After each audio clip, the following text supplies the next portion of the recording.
Министерство культуры.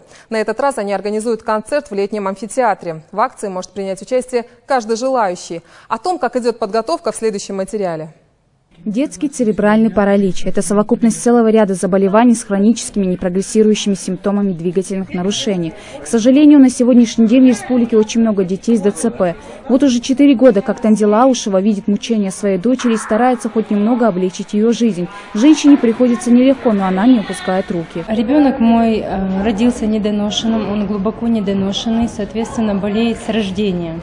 У нас в реанимации новорожденных его выхаживали 2 месяца. С тех пор он у нас находится на лечении у неврологов, у ортопедов.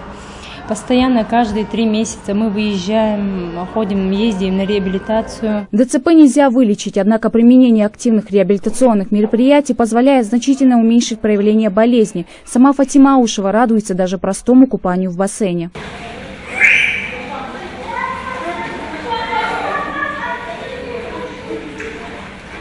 Каждый ребенок имеет право на счастливое детство, беззаботную улыбку и право быть полноправным членом общества, в котором живет. Фонд МЕЛ как раз стремится изменить жизнь детей с серьезными недугами, сделав их мир цветным и ярким. На этот раз совместно с Министерством культуры фонд планирует провести в летнем амфитеатре благотворительный концерт в поддержку детей, болеющих ДЦП.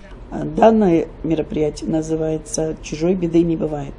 И это уже говорит о том, насколько важно этот концерт и это мероприятие. Организаторы и участники концерта искренне хотят помочь детям и их родителям, ожидающим помощи в лечении этого страшного недуга. Все средства, собранные от продажи билетов и полученные в качестве пожертвований во время концерта, будут переданы семьям, зарегистрированным в программе помощи фонда. Медина Таркоева, Адам Далаков, Новости 24.